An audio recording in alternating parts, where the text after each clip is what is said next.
Bismillahirrahmanirrahim. Assalamu alaikum. Shaykha Ieasha Prime, thank you so much for joining us for this conversation. This is a big first for me, and I think you are our first sister, well, first Shaykha coming to our conversation series. So it's My exciting. teacher was my teachers who were sheikhs. I'm just your sister. Um, I don't have your bio up, but I'm gonna go ahead and get us started to pull it up, inshallah. I have you you you have touched me and many of the sisters in our community, and I'm sure many brothers have learned from you as well. So we are very happy to have you here to kind of give you a background on what we do at Amin, American Muslim Intercultural Network. It's really our main focus here is, having a place for converts. And I'm not a convert myself, but for me, it's been really impactful in the sense it's a place that we can grow spiritually, we can serve our community, and it's building our culture, American Muslim culture. And what we've done with the Convert-sations, it used to be in person pre-COVID, and we've had, I've personally learned and grown by watching a lot of our brothers and sisters and their conversion stories and how they maintain Islam in their families. So we wanted to invite you to kind of share, your journey to Islam, and then also your journey through studying Islam. Inshallah. Let you introduce yourself and maybe start us off properly, since I'm not really good at that. Alhamdulillah. Alhamdulillah. So I'm Aisha Prime, and I converted to Islam at this point more than 25 years ago, subhanAllah, as a teenager, as a result of being a youth ambassador to Morocco and Senegal. I have, I'm currently the director of women's programming at Darul Hijra Islamic Center and serve as an associate chaplain and scholar in residence at the Islamic Center of NYU of New York University. Alhamdulillah, I'm grateful to be here tonight, and I'm just really, really grateful for the support of Amin and all that they're doing for converts. Being able to support that particular niche of the community is super, super, super important. Um, am I telling you at this moment how I converted? Or Well, I mean, it's more like a conversation, what you would like to share, and I'd probably just add some follow-up questions. So where would you like to start? Or I could ask a few questions. That's what we have sure, done. yeah, go ahead, ask me. So you said you were a youth ambassador. So well, you were in high school when you went to, sorry, where did you go for as a youth ambassador? Sure, to Morocco and Senegal. MashaAllah, MashaAllah.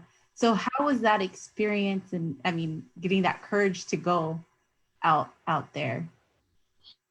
It's really interesting you say that because I was super excited. I think either I was too adventurous to have to muster up any courage or just too excited, about the opportunity at that point to be the first in my family to travel to Africa.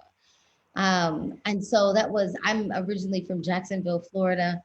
you know, uh, for my family, getting very similar to, Tennessee, um, getting on a plane and traveling, that far away from home. At that point, I was living in DC. We had actually moved from Jacksonville, and for me to attend a special high school in Washington, DC. And so when I was chosen, my family and I were just so excited, just so excited. I could not have really prepared myself for that journey because that was literally the journey that changed my entire life and the entire trajectory of my life. So how, so what about being there opened you up to Islam, and kind of how did that decision come about?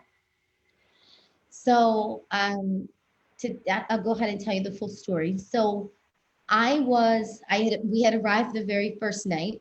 If I remember it being the first night, and was trying to fall asleep. I was jet lagged. I was severely jet lagged. And I was trying to get myself to sleep, just having difficulty. I remember I fell in this state of between sleep and wakenness. And so it was a kind of an odd, more or less, um, just space to be in. Like I'm falling asleep, but I'm also awake. And then all of a sudden, I heard the adhan go off. And as I heard the adhan go off, uh, and I remember my heart just, as if someone was dying on the table and they put the defibrillators on their chest, right? And I remember this shock and this feeling like, oh, I remember just taking this big, deep breath. And I got up and I was like, what is that? What is that sound?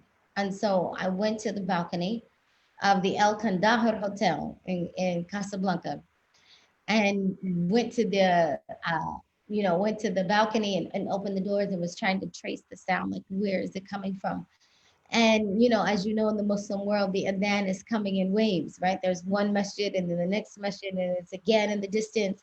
And so initially, I was just really riding that wave of of of just being enthralled and intrigued, and then all of a sudden, I started to get afraid, because I realized, wait a minute, they're calling this across the entire city, right? So something must be wrong. Right? It was like, because why would they be making an announcement like this across the city? So I was like, something is wrong. I had never heard of the event. I had never. So I went downstairs and spoke to Brother Ahmed, who was he worked at the hotel, but he was also responsible for our group. And so I said, Ahmed, what's that sound? And so he said, oh, that's the adhan. And I said, the what? And he said, the call to prayer. And I said, no, no, no. It's 4 o'clock in the morning. Nobody's praying, right? Nobody's, there's nobody's praying. It's 4 o'clock in the morning. And so then he said, no, no, this is Fajr. This is the first, prayer of the day. And I was looking at him like, I don't think he understands what I'm experiencing. So I told him to come outside and listen to it. Right? I said, come listen, come hear what I hear. And so he's listening and he goes, yeah, that's the adhan, right? That's the call to prayer. So I said, well, what are they saying?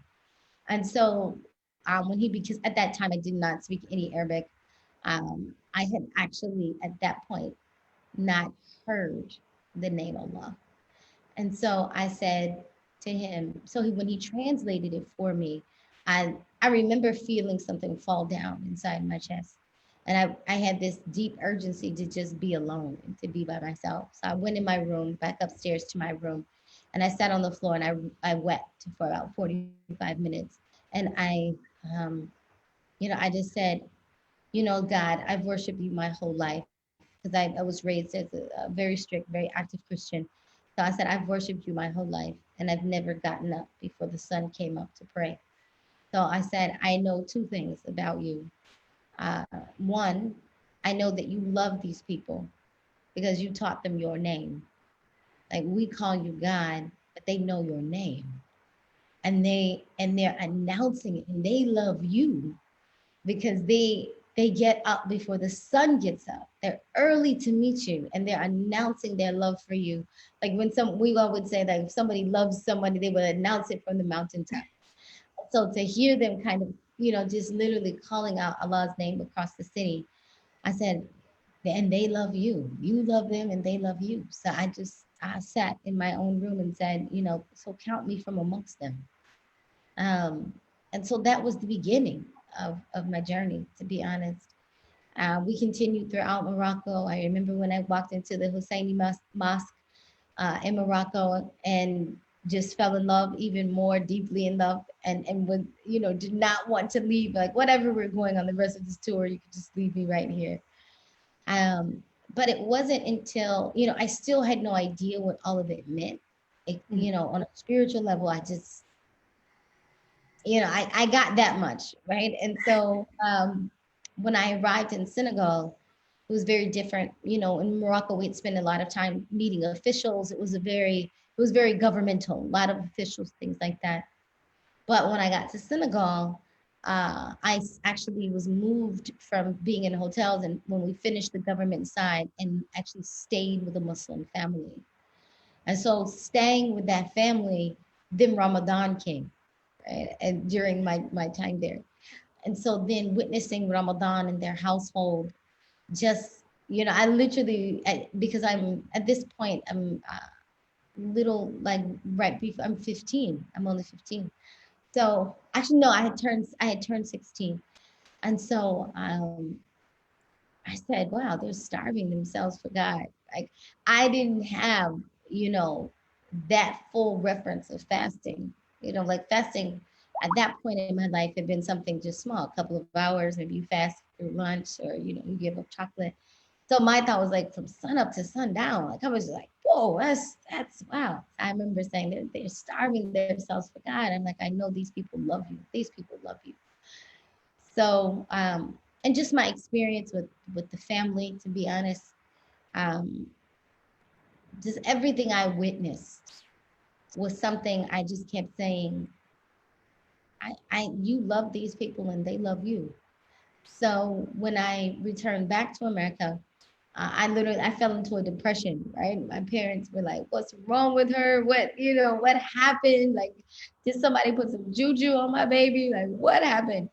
Um, and I just could not make my life make sense the way that it did before I had gone on that journey and spent that time with that family, and just all that I had learned and witnessed. So I decided one day, um, I was just gonna look for a mosque, anything that had to do with Islam, Muslims, a mosque, anything, and walked into the Islamic Center of Washington, D.C. And I was led to a class that they were teaching every Sunday. And initially I was like, you know, when they said, oh, we have a class on Sunday, and, being a very strong, and at that point, only thing I knew was Christianity. I was like, I can't come on Sunday.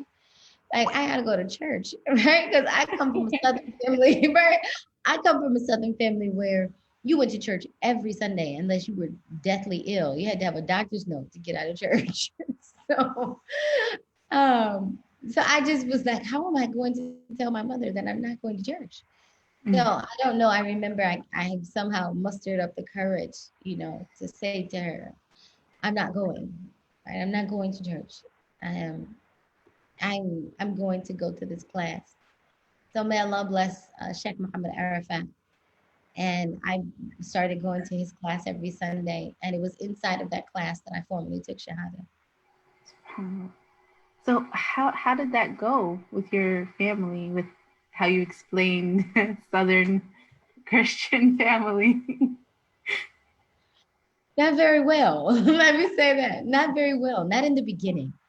In the beginning, there was a deep sense of betrayal.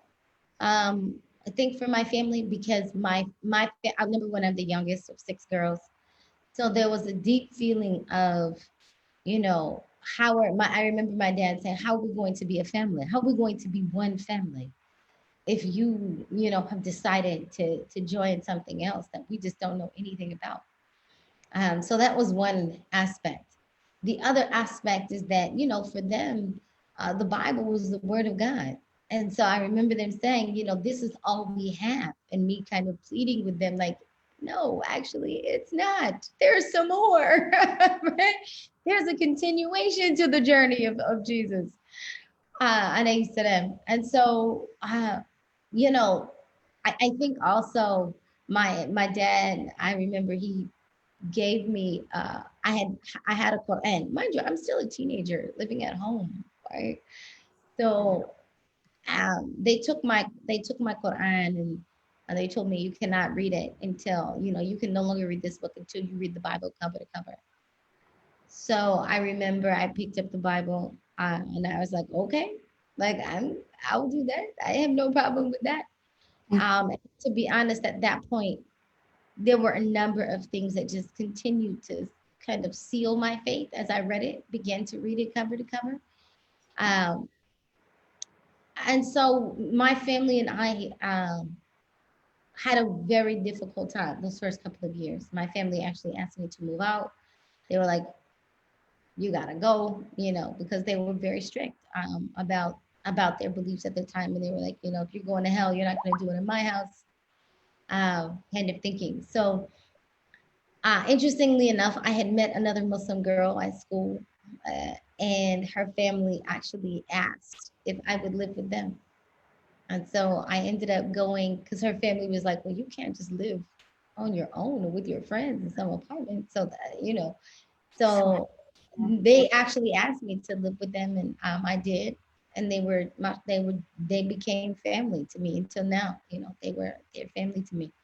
And that family, because they were my parents' age, they had similar backgrounds, they actually were able to kind of talk to my family and kind of help explain Islam and what it meant, and kind of begin to repair that relationship with my family. Um, and so that set us on a different course. That then my parents became very understanding and supportive. And my aunt one day came home to my mom and said, so what happened? What happened? Is she taking drugs? And my mom was like, no, she's not taking drugs. No, no. So then she said, what? She's got some crazy boyfriend? This boyfriend. And my mom was like, no, no, it's not about a boyfriend. And then she said, she got pregnant. Oh my gosh, she got pregnant. And my mom was like, no, she's not. So my aunt said, so, okay, wait, let me make sure I understand why you put my niece out. She's not pregnant. She doesn't have a crazy boyfriend, and she's not on drugs. So you kicked her out of the house because she wants to cover her hair and pray 5 times a day. And that kind of began to crack open my parents' heart. Um, and so, they called me and said, just come home. SubhanAllah. So how long was that period? And we have a question in the chat about to kind of add on. Oh, assalamu alaikum, brother Malik. So I'll let you answer that question. Thanks, sir. Internet. Yes, sir. Assalamualaikum, sister. Why? How you doing? Alhamdulillah, I'm doing okay. How about yourself? Alhamdulillah, alhamdulillah, shukrillah. We have the residuals of the hurricane. So our internet's off and on, different parts. I went to the masjid, went to the food pantry. So alhamdulillah, I came on back home. So thank you for joining. Oh, I'm so happy to be here. I'm so happy. Alhamdulillah. So I don't know what our sister Filson, I'm sure she did a good job. She probably already asked all the questions. So it sounds like you were wrapping up. I don't know if you were talking about your conversion.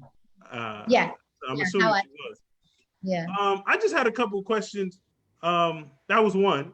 So Alhamdulillah, she got it out of the way. In regards to dawah here in America, what do you think? As in the 90s, there was a kind of explosion. You had a lot of conversion. You had communal conversion. Yeah. And after in the 2000s, it was still kind of going. I know 9/11 may have played a part in kind of tempering it down. But what's happened? What do you think? Where would you say it's at right now? That's a good question. In terms of that, you're so right. I was a part of that mass conversion because that was right in the 90s, right? Not long after X came out, right? When when Spike Lee produced that movie. So it's right of all that happened, that again, that stream of consciousness that kind of exploded inside the African American community. And in seeing Islam as our birthright, seeing Islam as a part of our history, as a part of our heritage. That was all a part of it. And so it was a really exciting, to me, it was just a really exciting time. And I was, about to say to her that there was a group of brothers, right, who used to stand outside the subway on my way to school, who, these were the brothers who sold oils and incense. But in addition to that, they served you your morning coffee. They had, when it was cold, they had these things that you put, you break it and put it in your hand, put your hands in your pocket to keep you warm. They sold you your hats. They sold you all your, it's a black thing you wouldn't understand, paraphernalia. They had all your they had all those pamphlets, right? All the Shaykh Ahmadiyya pamphlets. Remember that, right? And so that was, that was kind of the backdrop to it. And I used to talk to these brothers every single day. Like they would greet me. And so as I'm transitioning into Islam, they're my morning, hot cocoa. Um, and so, and then I would ask them questions as I'm now attending this class and go back and forth. I mean, of course, you just miss those days where Dawah was just very upfront, right? Like people were not afraid to talk about being Muslim. They were not afraid to talk, they were not afraid to debate you in the street. Right? They were not afraid to, go back and forth. I would do that, gave people that kind of courage. Love bless him. So we're a long ways from that. On one hand, I would say that even though we think about 9/11 as something that kind of squashed all of that, it definitely was the end to that era in terms of that level of visible presence of Islam and that level of unapologetic boldness in that way, right? On a personal level. Um, the way we interacted with Muslims on a very personal level, you know, those are just the beautiful days, right? That we reflect on. And there was a lot of support. Because there was also a boom of consciousness inside the hip hop movement, right? Like talking about Islam or quoting verses from the Quran, like that's what made you culturally relevant, right? Right. That's what made you culturally relevant. Right. It was cool to be Muslim, right? It was the Muslim cool. That's just what I don't know if we even talk about. And then 9/11 happened, and you kind of got this.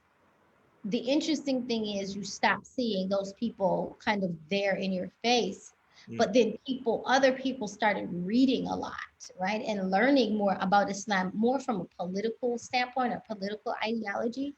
And you still had conversion, right? That's the interesting thing. You still had conversion, but for different reasons, and it changed the culture of America.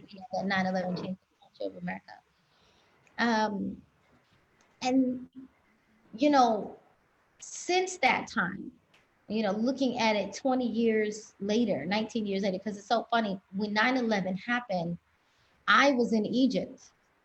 I was an Arabic and Quran student in Egypt. And I remember, going in and them asking me, how's your family? And I was like, my family's fine. How's your family? And them saying, have you seen the news? And so, all of that being a big shift. But then we've seen you at that particular time, even though it seemed like it went quiet, a lot of people began to travel and go study, right? So you started to see Muslims kind of pop up, definitely in Egypt and in Yemen. People going to Malaysia, people going to Syria, right? Imam Wasim had sent a lot of people to Syria. And so then you saw those people return and start giving dawah in a different way.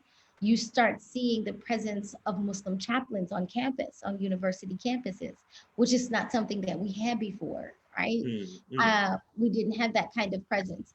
You started to see Muslims involved in activism in a different way. They were, social justice was always a part of the Islamic story. Resistance and social justice was definitely a part of the African American community.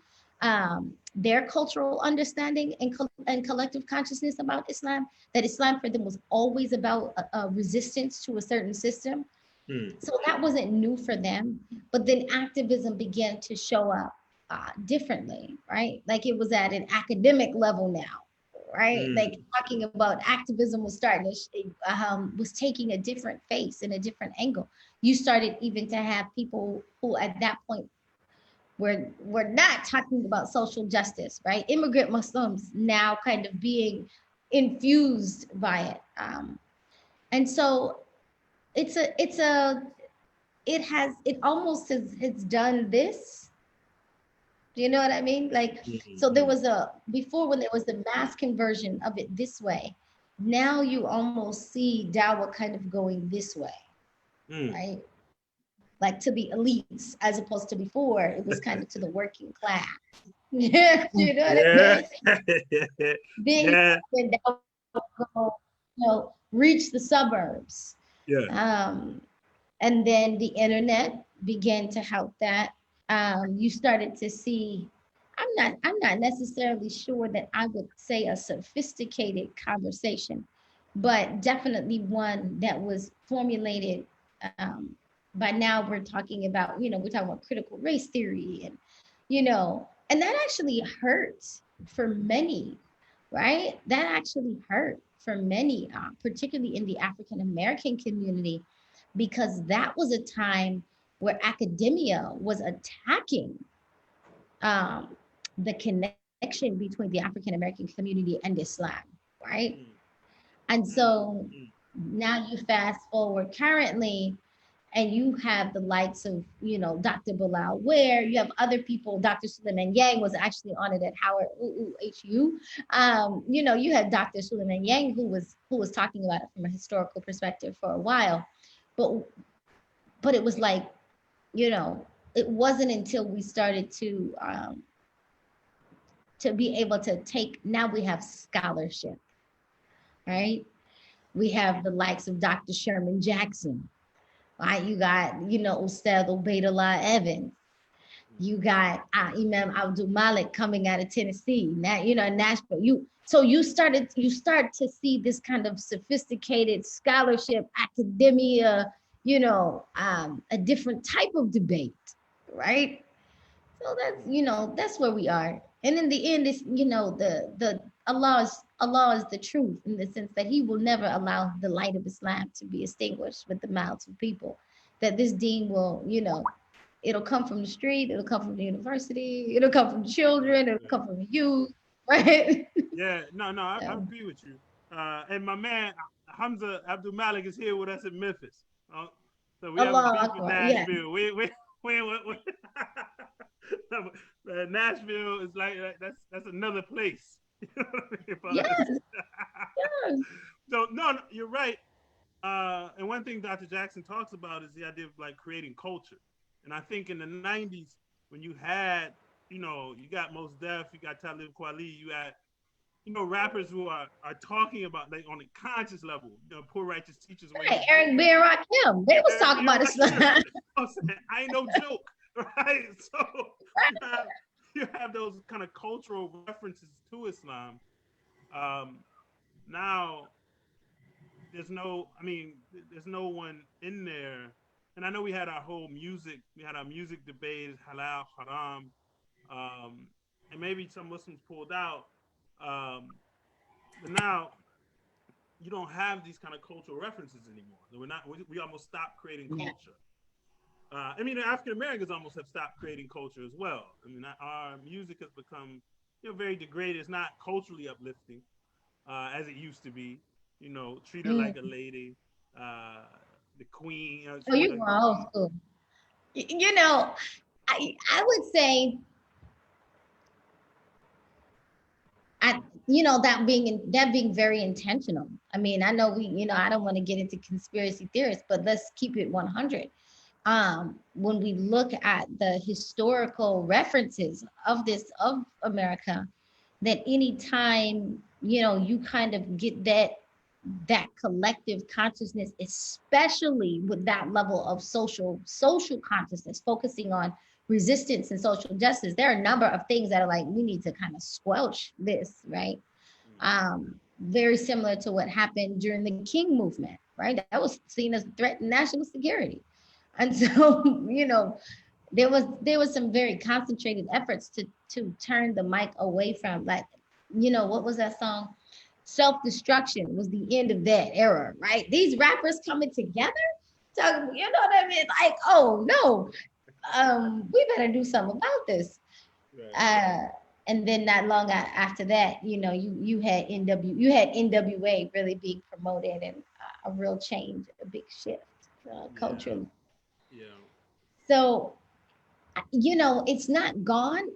But I think about again how heavily laced Islam was inside. You got Lauryn Hill who referenced it. You had Jill Scott who was referencing, Surah 1831. You got, everybody. We still saw some of that with the Roots people holding on. We still saw, you still had the Wu-Tang Clan. You still have people kind of holding on to Right. some of it, but not in that mass way.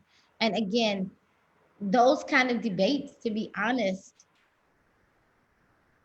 just in my opinion, did not necessarily help us, right?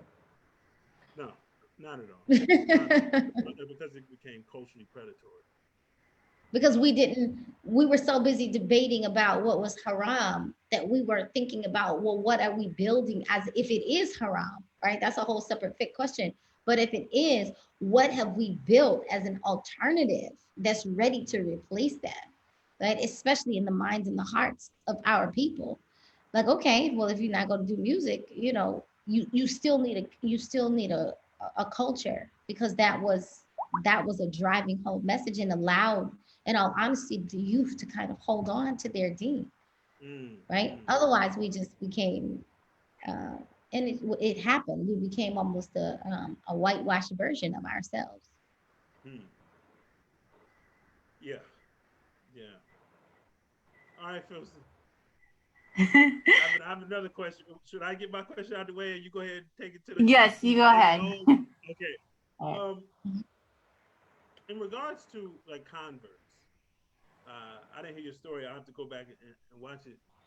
What could have helped you if you were giving advice to your when you converted, when you took your shahada? If you were talking to her today, what advice would you give her?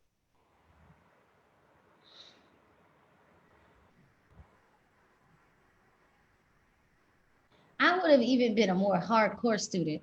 Dude, I would have even, I would have went harder in terms of being a student of knowledge. Um, so that's one thing. Let me think. What else advice would I give? To be honest, I think about the debating of people only serve to weaken us, right? As the Prophet ﷺ and Allah Ta'ala mentions, like, argumentation will remove your power. Mm, And I think, possibly having, I'm not necessarily sure how, but doing more work as relates to the healing of our community, that there, in addition to that social consciousness was very healing. mm, And sadly, the argumentation that ensued as a result of his music haram, is this how, that kind of thing, um began to uproot some very deep trauma, right? Like, our community, in all honesty, um began to step back into you know some very traumatic behaviors. Like, in all honesty, I think I would have paid closer attention. If I could tell myself, I would say, discipline and focus as it relates, of course, to the spiritual path and its ramifications, mm, right? The ramification of sin on an individual and as a collective level. Um, that you could commit a sin one day, and you will be still reaping its consequences 40 years later, mm, right? And that also, and again, that being on an individual level as well as on a collective level. And so I definitely would have told myself, you know, um, be careful about those things, because the trauma, again, the pain that our community experienced as a result of our collective sins did not serve us. Well, thank SubhanAllah. you. That'll be my last question.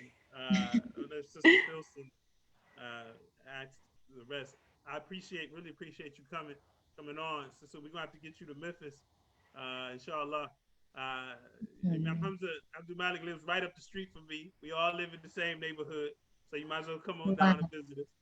MashaAllah, MashaAllah. Please give him salam for me, him and his family. We'll do. We'll do. Yeah, may Allah bless us to build together. Ameen, ya Rab. So I really enjoy Brother Malik's questions. He always brings up topics that I don't really, connect with. I grew up in suburbia. So when you're expressing that, that hot chocolate you got on the way to school, that is not necessarily the experience I experienced growing up. And one of the things I love being in Memphis and at Neen is being in that community of people who are proud to be Muslim and want to establish that culture. So I would like to see, what would you give advice? I have 2 toddlers. I'm concerned about their Islam. And I know that a lot of converts are concerned about their lineage, but even as a first generation American, like my parents, I'm Somali. They said they gave us Somali names so people would know we're Somali, but they focused on our Islam because they said their culture will come. Maybe someone will pick out that they're Somali, but we want to focus on their religion because that's the only thing I can give them. So what would you advise as raising this next generation and building this confidence in being Muslim and sharing our Islam? So, the beautiful thing, Sister Filson, that about my life, which I'm so grateful, and as you mentioned it, it just kind of highlighted it for me, is that so even while I was a student in Washington, D.C., I was still being raised in Burke, Virginia, right? But because I went to a magnet school, because I went to Duke Ellington School of Arts, I was literally taking the subway into, like, I'd have to take 2 buses to get to the subway, then to get to school, because I was still very much a suburban kid. Does that make sense? And so I was a suburban kid having like the everyday urban experience. So I got to literally live in 2 worlds, so to speak. Which was, again, coming originally from Jacksonville, Florida. That's, those are things that were never heard of.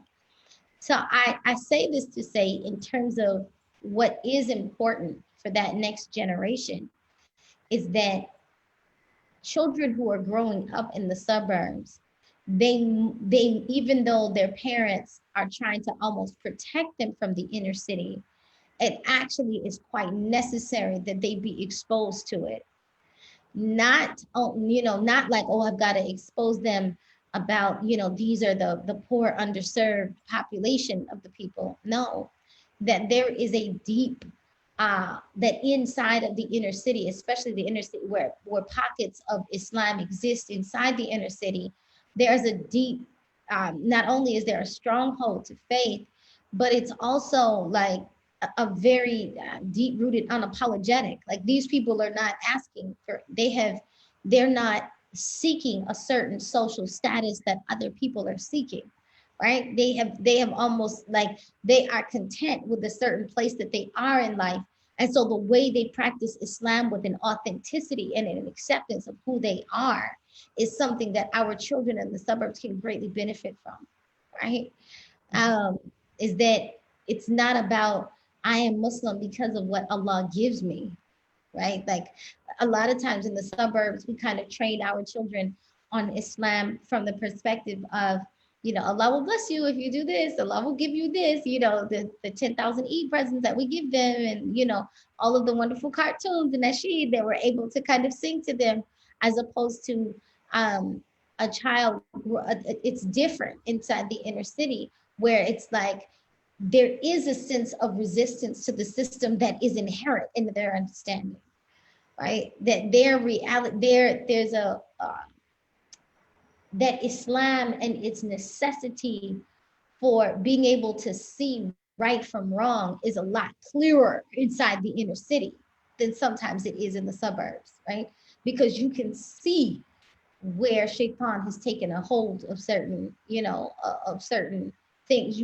It's easy to explain to your children why taking drugs and this, that, and the other, right, is going to lead to detriment inside the inner city, right? So Islam has a different flavor that all of our children can benefit from and should, and not from the perspective of looking down on the inner city as, oh, you poor little poor person, let me, give you a couple of dollars, as opposed to I have a very integrated relationship, with those communities, with the Master Muhammad communities. I can remember being uh, a girl from the suburbs from Virginia, and when I came into Master Muhammad in DC, and Sister Jamila Muhammad, may Allah bless her. And we all have a Jamila Muhammad inside Masjid Muhammad's across the US, right? She literally, I can see her like, as I walked into the masjid doors, her full arms were fully outstretched. And she was like, Assalamu alaikum, baby. Right? And like, you need to, you looking to pray? And literally showed me how to make wudu after she showed, after she served me some bean pie and that sweet ginger tea they made. So there was a deep sense of comfort that comes from that. That, to be honest, our children are not necessarily experiencing that same feeling of welcomeness and comfort inside of suburban communities, right? So that's something we could use a greeter at the door. And at our suburban masajid, we could use that person at the door who's like, "Assalamu alaikum, welcome, we're happy you're here." Right? We could use that person. We could use a Jamila Muhammad at the door. So that's one aspect. You reminded me, the first time I've ever felt that type of experience in my entire life was when I went to a masjid in Atlanta. Exactly. Growing up, and I never heard the adhan publicly. When you were explaining that story, that feeling of your conversion, I had to make sure I didn't have tears or my nose was running, because I experienced that first time in 97 when we were in Egypt. That was the first, I'm probably younger when I went to It's this feeling of, so when you're talking about that, I feel sometimes when I hear the conversation, like the convert stories, or that, it's very similar for me in that yearning for a Muslim community. And you described in that suburban, what we're missing. Like, I found out people were Muslim at my school on Eid. Like, you always felt like this loneliness of not having a community. And then as growing up in smaller suburbs and moving around a lot, and I'm ethnically Somali, so if I grew up in a Somali community, I'd feel if I grew up in Minneapolis, it'd be different. But for me, as a Black Muslim, immigrant Muslim, you didn't ever feel like you quite fit in. And explain that a welcomer and that greeter, I think that's something that we need for everyone. I think even like our Indo-Pakistani, Arab, we're losing a lot of young people out of Islam. And the same concern that, I have for my kids, a lot of parents are like, well, we're going to go back home. And I think that's whatever we're trying to figure out to help our converts stay and their families stay will be the same solution for my kids or anyone who's just immigrating here. It would be advice or anything you would add to kind of close out to people who are just trying to maintain Islam at the same time invite to Islam? So I want to say something, speak to what you were saying about what do we do with our youth, right? And I think one of the largest mistakes that, we made or that we didn't arrive at is that it is high time that their stories are included in the khutbah, right? That they're hearing that from the minbar. And so, for example, it took, and may Allah bless you, however you're blessed to get there, it took a collective consciousness around George Floyd for certain, even, immigrant messages to be like, oh, wow, white people are protesting. I guess I better wake up. you know, to really say, okay, well, Black Lives Matter. It took a lot for them, you know, it took it for it to come to the suburb for them to finally say, oh, okay, this is a part of, you know, this is an important conversation, as opposed to, had we had that connection to the inner community, that should have been a part, that would have been a part of the, it's a part of the khutbah. It's coming the message from the member. We should, as much as we're mentioning the likes of Sheikh Uthaymeen or Ibn Taymiyyah, or, you know, we're talking about Imam al-Ghazali even, then, you know, the likes of Sheikh Uthman Danfodio, and then the Asmo, right? And those scholars that are coming out, you know, the scholars that came out of not only West Africa, but scholarship that came out of East Africa, right? Like out of Sudan, and that rich tradition. They're not seeing themselves in any form, right? Not on it, not so they're not seeing their active contribution to Islam, right? How much do we talk about King Nagashi, for example? Do we talk about King Nagashi and his conversion and what he did for the Muslims and how he protected them, as much as we talk about Omar ibn al-Khattab, right? And recognizing all that comes along with it, right? Not just like, okay, Black History Month comes, we'll say we're not racist, you know, Bilal. That's a huge, that in and of itself is that when the conversation, when Islam is taught and addressed, um, from the from the diversity that is current in the tradition, right? If we are to bring that to our children, then they will stop feeling foreign in their own faith, right?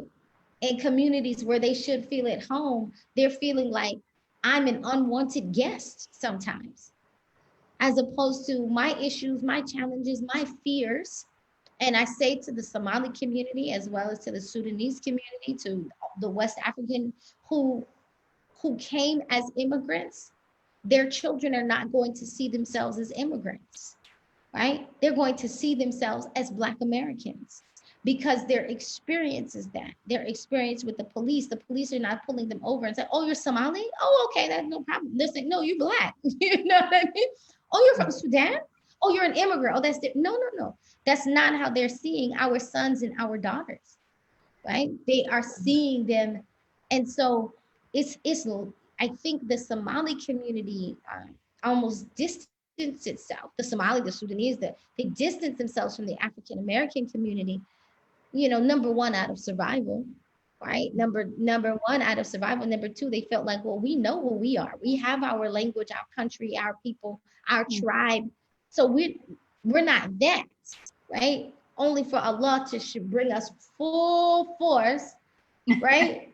Turns out you're that, right? Turns out you're that. And it took our children to show us our connection on both sides, right? On both sides.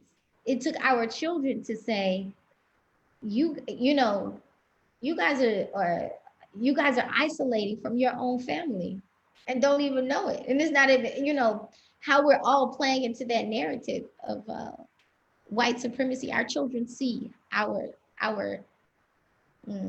cognitive dissonance. Our children see our cognitive dissonance. And so they will be the ones who will wake us up out of our sleep. Alhamdulillah, alhamdulillah. So we have to just constantly, from the minbar, let them know you are thought of, you are not an afterthought, you are the forefront of our mind, from scholarship to the streets, right? Your story is right here, and we're here to welcome you, and that Islam is for you. Jazakallah, Sister Aisha. Come on, buddy. Really great pleasure. A lot of wise words. Very enjoyed your story and the way you described that, you know. I just visualized that feeling you were feeling in hearing the adhan. And Allah, I really hope once things change with this COVID situation, we will get to welcome you here in Memphis, inshallah. Inshallah, inshallah. Until then, stay safe, stay healthy. May Allah preserve us and preserve our children in this deen. Ameen. Barakallah. Brother Akina, Go ahead. you want to end us with something? No, thank you again. Sis, thank you. Sorry, excuse my coming in late. But alhamdulillah, it seems like the conversation was going really well. So alhamdulillah. Uh, as one brother told me when I was on Umrah, he said there's always blessing in delay. So alhamdulillah.